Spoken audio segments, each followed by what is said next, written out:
The wedding planning meeting was supposed to last an hour. 3 hours in, my sister Kavya still hadn't acknowledged my presence beyond pointing toward the kitchen when Mom asked about refreshments.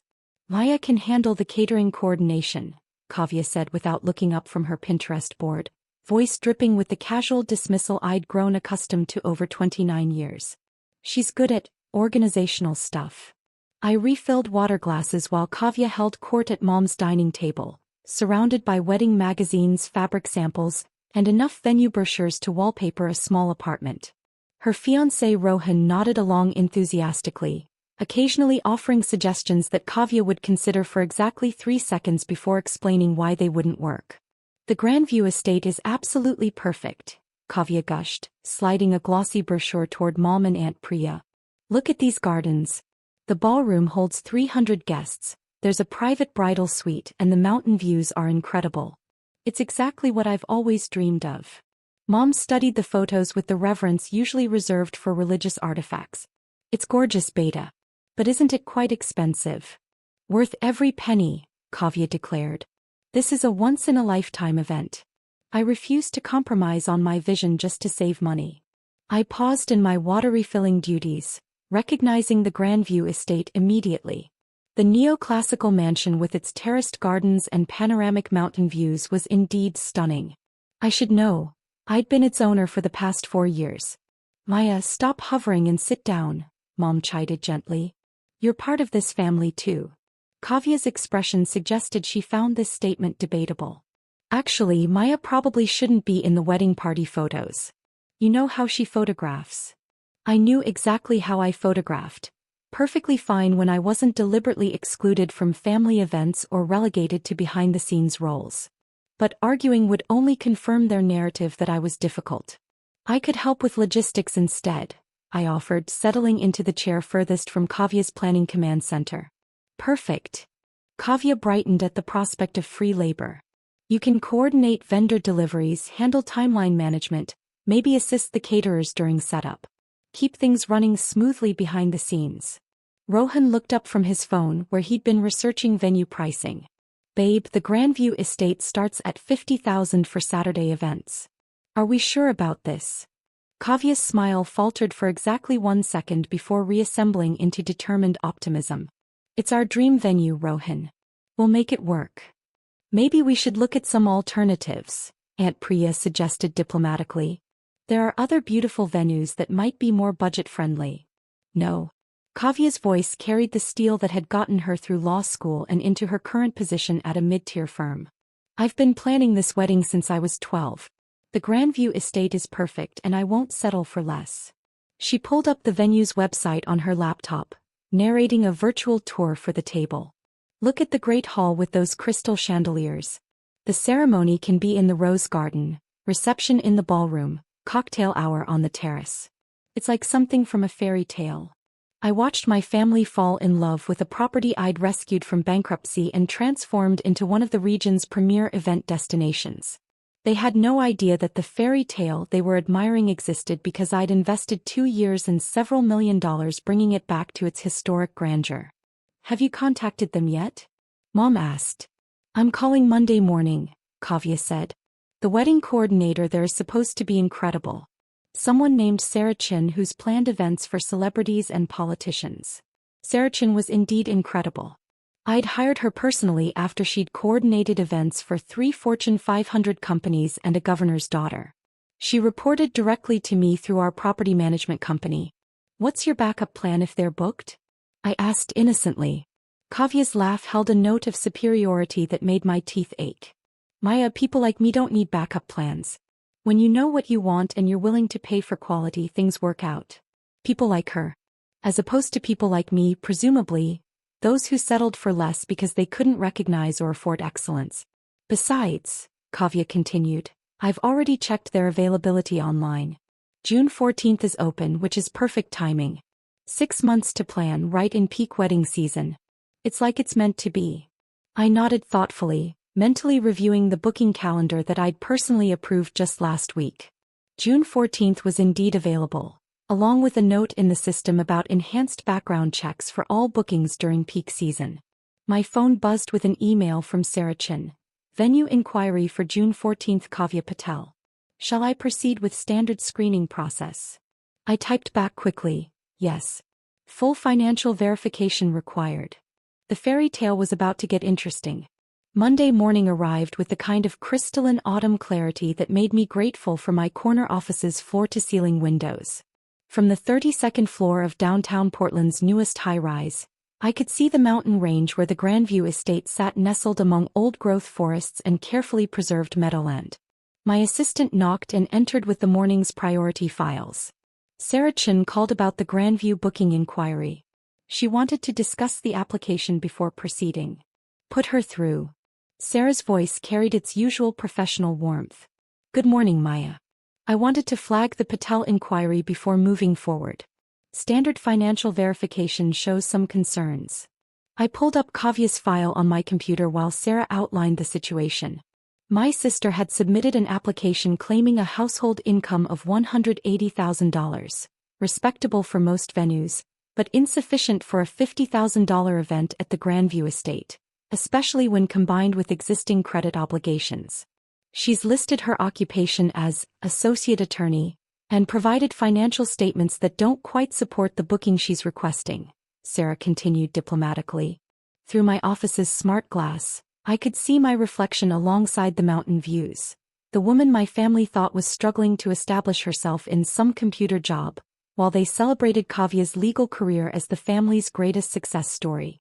What's the standard protocol for insufficient financial documentation? I asked, though I knew the answer perfectly. We require either full payment upfront, acceptable collateral, or a qualified cosigner with verified assets. Otherwise, we decline the booking and suggest more suitable alternatives. Alternatives that wouldn't include the rose garden ceremony or crystal chandelier reception that Kavya had spent Sunday evening describing in detail to anyone who'd listen. My phone buzzed with a text from Mom. Kavya's so excited about calling the venue today. Fingers crossed. Crossed fingers. Follow standard protocol, I told Sarah.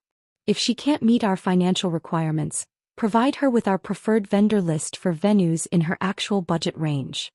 Understood. Should I mention that the owner sometimes makes exceptions for special circumstances? I considered this carefully. The Grandview Estate operated as a business, not a charity, but I had occasionally waived deposits for non-profit events or local families facing genuine hardship. Kavya's situation was different. She could afford a beautiful wedding, just not the specific fantasy she'd decided she deserved. No exceptions this time. Standard business practices only. After ending the call, I returned to reviewing quarterly reports from my other properties. The hospitality portfolio I'd built over 8 years now included 12 venues across 3 states, from intimate boutique hotels to grand event estates. What had started as a single distressed property purchase had evolved into a comprehensive luxury hospitality company. At 2 p.m., my phone exploded with messages from the family group chat. Kavya, 2:17 p.m. This is ridiculous. The Grandview Estate is being completely unreasonable about their requirements. Mom, 2:22 p.m. What happened, beta? Kavya, 2:24 p.m. They want full payment upfront or some impossible financial verification. Like we're trying to scam them or something. Rohan, 2:31 p.m. Maybe we should look at other venues. There are plenty of beautiful places that don't require jumping through hoops. Kavya, 2:33 p.m. This is our dream venue. There has to be another way. I watched the conversation unfold while reviewing the afternoon's property management reports. By 3 p.m., Kavya had convinced herself that the Grandview Estate's policies were specifically designed to exclude regular people, in favor of trust fund babies and corporate events. Kavya, 3:45 p.m. I'm going to drive up there tomorrow and speak to someone in person. This whole situation is probably just a misunderstanding. Dad, 3:52 p.m. Good idea. Sometimes face-to-face conversation works better than phone calls. Aunt Priya, 4:15 p.m. Maya, you work with business systems, right? Do you know anything about event venue booking processes? I stared at the message for several minutes, considering my response. My family's assumption that I worked with business systems wasn't entirely wrong. I did work with business systems, primarily as the person who owned and operated them. Maya, 4:28 p.m. Most venues have standard financial verification processes. It's probably just business protocol. Kavya, 4:31 p.m. Maya, can you maybe help me figure out how to present our financial information more effectively? You understand corporate stuff. The irony was staggering. Kavya wanted my help navigating the financial requirements of my own venue, while remaining blissfully unaware that her corporate stuff expertise was about to meet the reality of actual corporate ownership.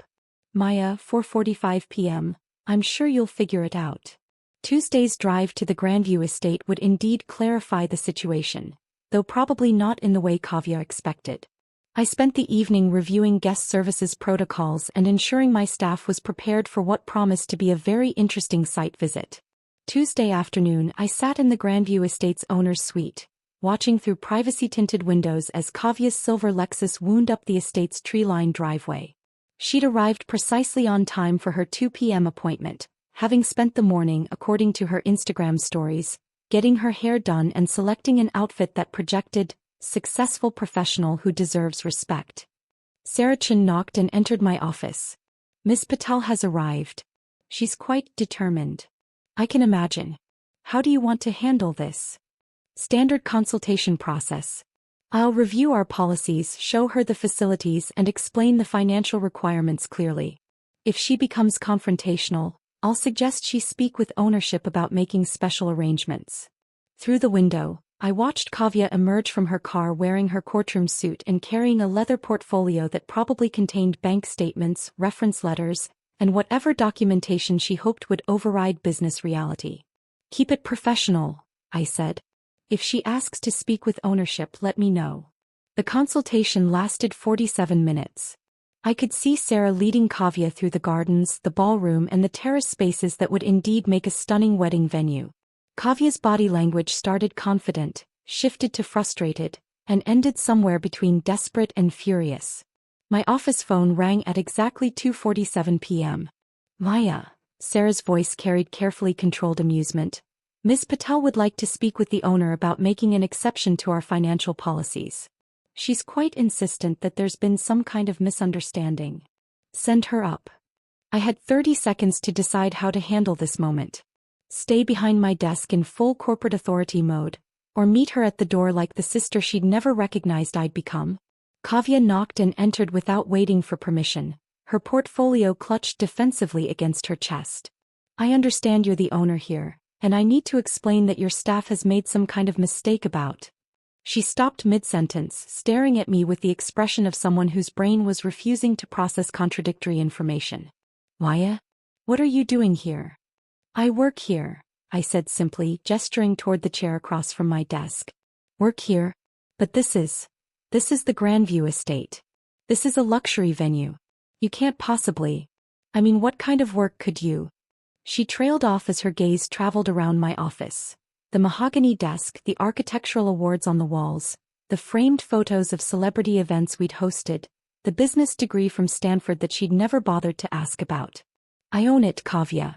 The words hung in the air like smoke from an expensive cigar. Kavya sank into the chair without invitation, her portfolio sliding from nerveless fingers. Own it? You can't own this place. This venue costs, the booking fees alone, $50,000 for Saturday events, I confirmed. $75,000 for peak season weekends. Plus catering minimums, service charges and damage deposits. Kavya's mouth opened and closed soundlessly. Finally, how long? 4 years. I bought it when the previous owners defaulted on their loans. Spent 2 years renovating, 1 year building the business reputation, and the last year enjoying consistent profitability. The silence stretched until Kavya found her voice again. The computer job? Tech consulting firm. 47 employees. $12 million in annual revenue. Her perfect wedding venue belonged to the sister she'd relegated to kitchen duties. The conversation that followed was brief and professionally courteous. I explained that the Grandview Estate's policies applied equally to all potential clients, family relationships notwithstanding. Kavya could meet our financial requirements, provide acceptable collateral, or consider venues more aligned with her actual budget. She chose option 3, storming out while muttering about family loyalty and deliberately sabotaging her wedding. Within hours the family group chat exploded. Kavya, 4:23 p.m. Maya has been lying to us for years. She owns luxury venues and let me think I couldn't afford my dream wedding. Mom, 4:35 p.m. Maya, is this true? How could you not tell us? Dad, 4:41 p.m. We need to have a family meeting about this immediately. I responded once. The Grandview Estate operates as a business, not a family favor bank. Standard policies apply to all clients. The aftermath unfolded predictably. Kavya's wedding ended up at a perfectly lovely vineyard that actually suited her budget and guest count better than our grand ballroom would have. She spent 6 months explaining to relatives why her dream venue hadn't worked out, carefully omitting the ownership details. Mom struggled with cognitive dissonance between her successful daughter and her assumptions about my computer work. Dad researched my company obsessively, trying to understand how he'd missed signs of substantial financial success. The family dynamics shifted permanently. No more requests for Maya to handle logistics or work behind the scenes. No more casual dismissals of my career or capabilities. No more assumptions about who in the family had made it and who was still figuring things out. Some revelations change everything. This one just made the truth visible.